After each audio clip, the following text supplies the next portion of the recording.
Gracias, Presidenta. Estaba recién intentando de facilitarle más tiempo al señor orador, pero bueno, era evidentemente, tuvo el tiempo que entendió, así que esa era la gestualidad. La primera cosa que queremos hacer para intentar no perder la perspectiva de las cosas, a pesar de la hora, es el reconocimiento que creo que todos los parlamentarios, todas las parlamentarias, debemos reconocer a las víctimas de las pandemias, que no son números, que son personas, a sus familias, a cantidad de gente contagiada que ha perdido su calidad de vida como consecuencia de haber adquirido o ha sido contagiado, valga la redundancia de palabras. Reconocer, como ya se ha dicho, el esfuerzo de la comunidad médica,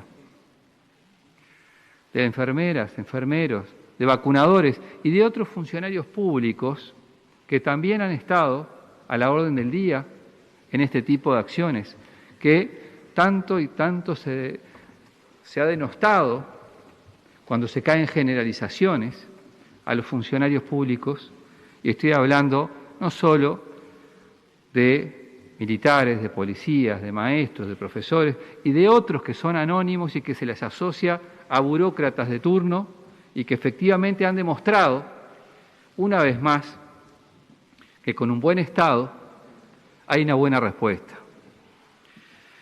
Quiero señalar también lo que es, quizá de perogrullo, pero la interpelación como instrumento que está en la Constitución es de orden democrático.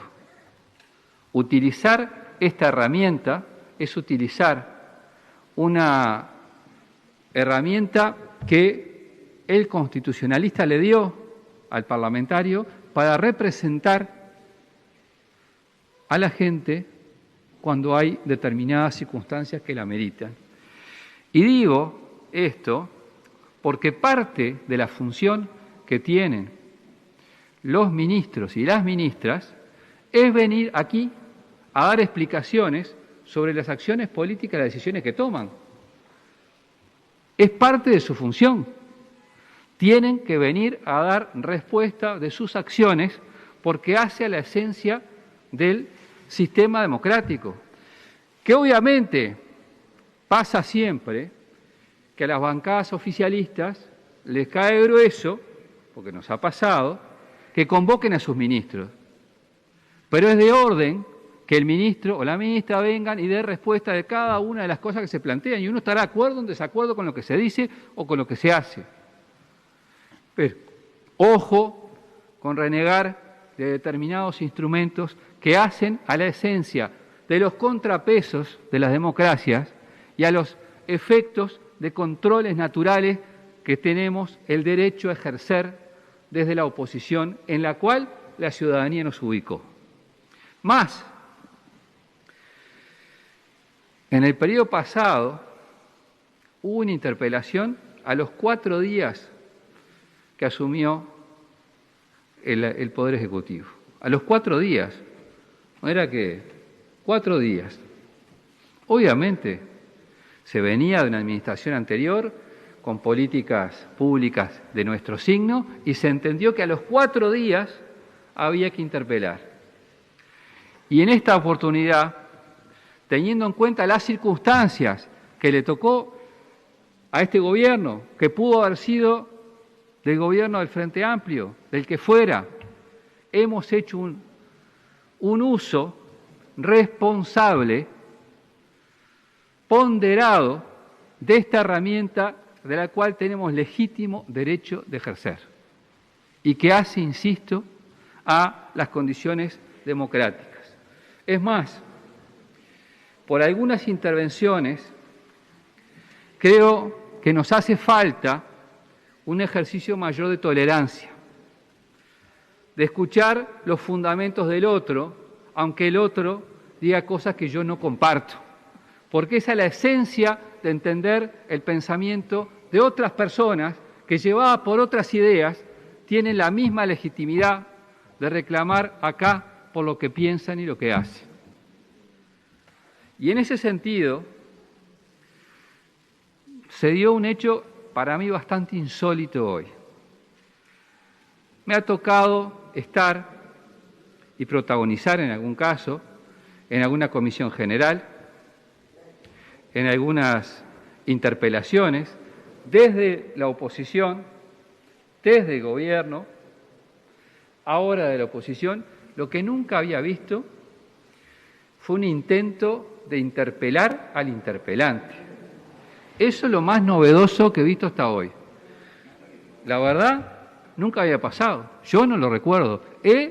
Sí, he escuchado muchas veces que no es oportuno, que no le convence los argumentos, que bueno, que los égenos también. Ahora, pretender interpelar al interpelado es una cosa insólita. Yo nunca, es de récord Guinness. Y además, un compañero con la trayectoria, con la convicción que defiende sus ideas, como es el compañero Daniel Olesker, que ha tenido un temple y ha tenido una hidalguía que mucho valoramos, que mucho respetamos, que no significa esto para nada que alguno tenga las mismas ideas ni las comparta, pero que él tiene todo el derecho y ha pasado por circunstancias en las cuales él personalmente ha puesto lo mejor de sí en circunstancias muy duras para el país.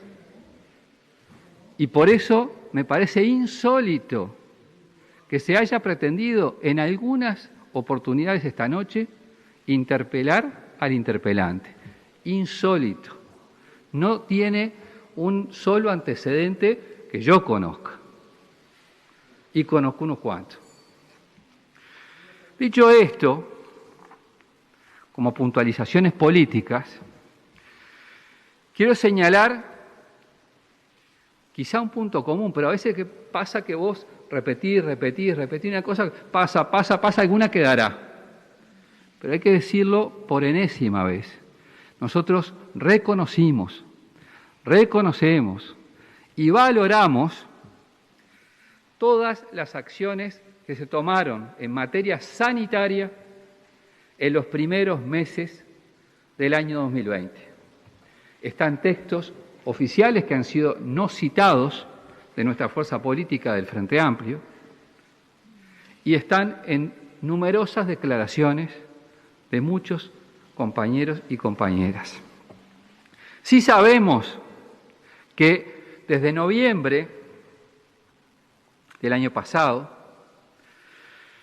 y en el mes de diciembre, que fue bisagra en la situación sanitaria y también en el relacionamiento con el GACH y el gobierno, comenzaron a verse diferencias que entre la realidad que se vivía, que era claramente visualizada por este grupo asesor, y las escasas medidas que el gobierno tomaba en ese momento en que las perillas de la economía tenían una prevalencia importante, estas se tomaban para atenuar el crecimiento de la pandemia en el país. El 2 de diciembre, ante un agravamiento de la situación sanitaria y la preocupación de científicos y académicos, se toman algunas medidas con el fin de disminuir los contagios, las cuales estaban previstas que rigieran hasta el 18 de diciembre. El objetivo era no llegar al nivel naranja antes del cierre de año y que se mantuviera en amarillo. Ese fue el primer fracaso de esa etapa. Luego, las medidas planteadas no dieron los resultados y a mediados de diciembre el Uruguay ingresaba en la zona naranja en riesgo por el aumento de casos, cuestiones que incidieron en el aumento de la ocupación de camas en CTI y también, como se ha dicho, desde el punto de vista científico y no desde el punto de vista político, en las cuestionadas y, hoy duramente analizadas, llamadas desde la ciencia, insisto, muertes evitables. Con el advenimiento de las fiestas y el crecimiento de casos, el GACH planteó en sus informes un tono diferente. La situación comenzaba a preocupar y se estimaba un crecimiento importante de casos de no tomar medidas más drásticas para reducir la movilidad. En base a los resultados no logrados, el Gobierno adelantó las medidas previstas del 18 al 16 y nuevamente menores sugeridas al Grupo Asesor Consultivo Honorario tampoco dieron los resultados previstos. Desde entonces al presente, las diferencias entre los diagnósticos y recomendaciones de médicos y científicos y la orientación tomada por el Gobierno fue notoria. Y este fue, sin duda, el comienzo de la separación y el comienzo del camino marcado por la distancia y los errores de haberlo hecho con la comunidad científica, con la comunidad médica. Ello se profundizó aún más en el mes de febrero, cuando en el informe presentado por el Grupo Asesor el día 7 de ese mes se proponían medidas concretas de baja de movilidad, ni cerca de hablar de una cuarentena obligatoria por parte del GACH. Sin embargo, mientras eso se dio, en la misma conferencia de prensa, que en esa época era un poco más frecuente, del presidente de la República, se preguntaba cuáles eran las medidas que el propio Grupo Asesor y Consultivo había entregado al Gobierno. La definición política parecía ser clara. Aunque la situación sanitaria desmejorara, el Gobierno seguiría actuando en base a su línea de pensamiento. Claramente no adaptó su estrategia ante una realidad que había comenzado a cambiar hacía ya tiempo. Los resultados sanitarios, por no haber escuchado y luego tomado en forma efectiva medidas de baja movilidad, y decimos expresamente baja movilidad y no cuarentena obligatoria, generaron en los meses siguientes a febrero desastres desde el punto de vista de los contagios y los fallecimientos. Los datos que fueron referidos y que reafirmamos, mientras que en todo el 2020 fallecieron por COVID 181 compatriotas, para el 1 de febrero del 2021 el acumulado había llegado a 444 y el 1 de julio estábamos en los 5.619. Esto es una cifra exponencial en muy pocos meses. Los números que hablan por sí solos del proceso de deterioro sostenido que se tuvo y la poca firmeza en contener el avance del virus se aferraron a un manual de ideas y forma y consecuencias y fueron las que ya conocemos. Un sistema de salud que estuvo al borde del colapso hasta hace pocas semanas. Llegamos casi a tener un 80% de ocupación de cama de CTI, de las cuales más del 55% eran por casos de COVID, cuando a nivel internacional la referencia límite es de un 35%. Si bien la vacunación en los meses de abril a junio avanzó a buen ritmo, y eso es una cuestión que nuevamente reconocemos, el Gobierno no reaccionó tomando medidas no farmacológicas complementarias que permitieran evitar la situación límite que vivimos desde marzo hasta comienzos de junio, en que médicos de todo el país se encontraban trabajando en condiciones muy adversas y pedían de forma, en algunos casos desesperada, medidas para revertir la situación. La línea que se desarrolló, y que notoriamente no compartimos, es la denominada libertad responsable. La libertad responsable, un concepto que tenía una infinidad de debilidades, porque entendemos que para algo tenemos un Estado y además elegimos un gobierno, separando una cosa de otra. Se entiende que ese concepto, en cualquier cuestión vinculada a la salud pública, dejarla librada al comportamiento individual es un grave error, y más aún si estamos hablando de contención de los impactos de una pandemia. Eso fue imposible que el Gobierno lo entendiera, se abroqueló en sus ideas, no tuvo la mano tendida con quienes pensábamos diferente, pero buscábamos el mismo fin, que era mejorar la situación sanitaria. Y por eso, insisto, hubo un intento que recién refería compañero Andrade con respecto a la búsqueda de acuerdos que intentamos promover desde diciembre del año pasado y que lamentablemente generó una nueva frustración, la que esa comisión que empujamos para que saliera, terminara de mala manera.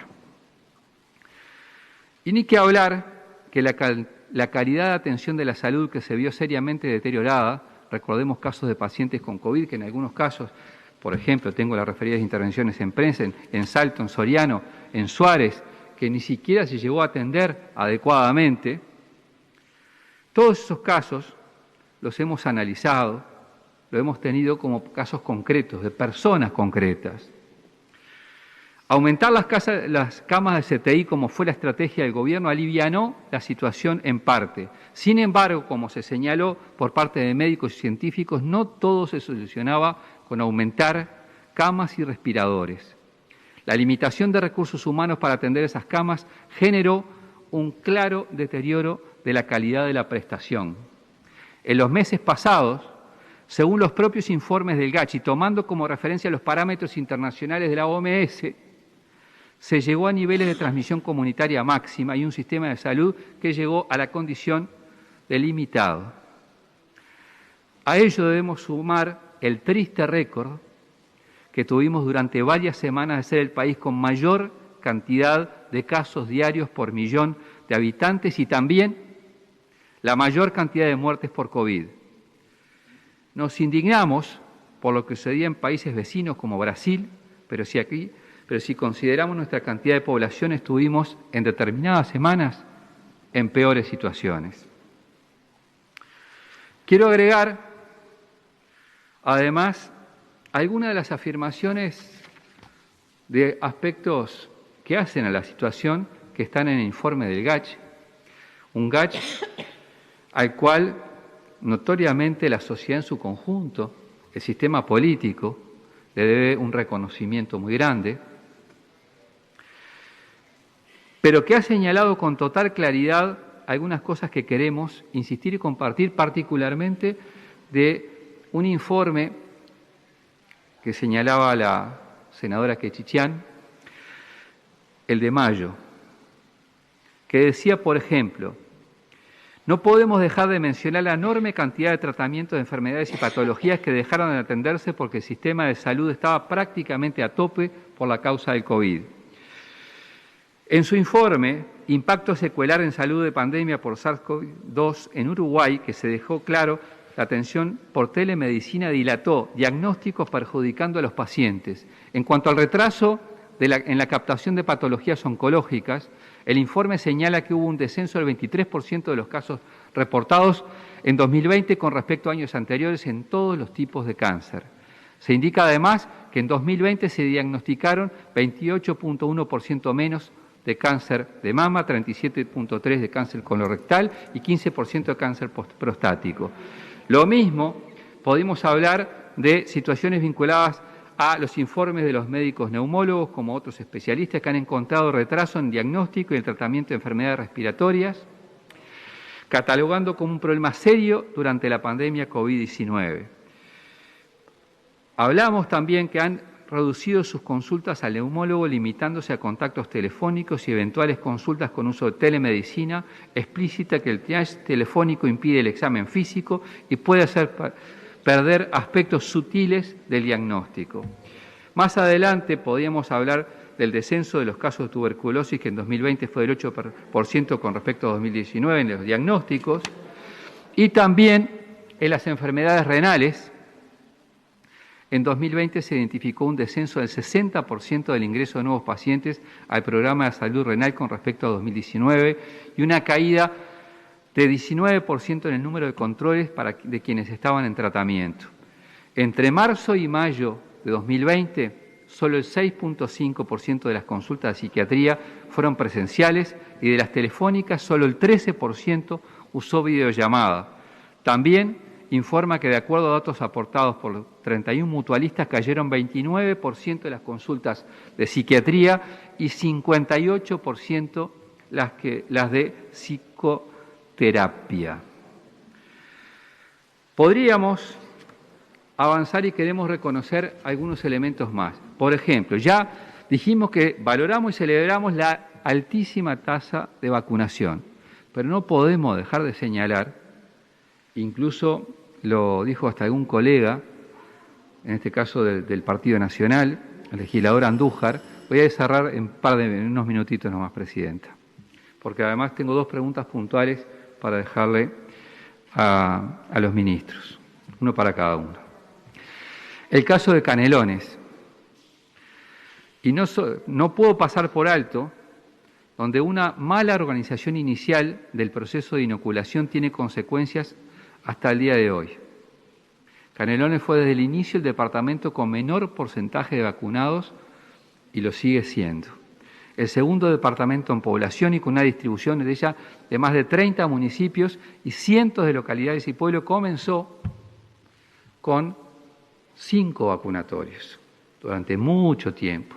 Y es cierto que se relevó al responsable de esa decisión en el departamento, pero no vimos una sola asunción de autocrítica pública de una situación que mostró a las claras que habiendo una infraestructura de 30 municipios, una disposición de la Intendencia y de todos los municipios, de todos los signos políticos que hay en el departamento, de prestar apoyo para hacerlo, se dio una circunstancia que, insisto, afectó directamente porque demostró que quienes llevaron adelante esas políticas públicas no conocían el territorio donde estaban desarrollándose, ni la falta de conectividad que desde tiempos inmemoriales, por el diseño del departamento, tenemos los canarios.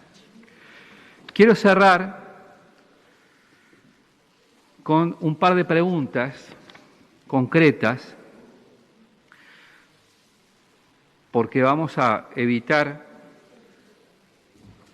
establecer, digamos, señalamientos con respecto a aspectos económicos y sociales que ya han sido referidos por otros colegas y compañeros.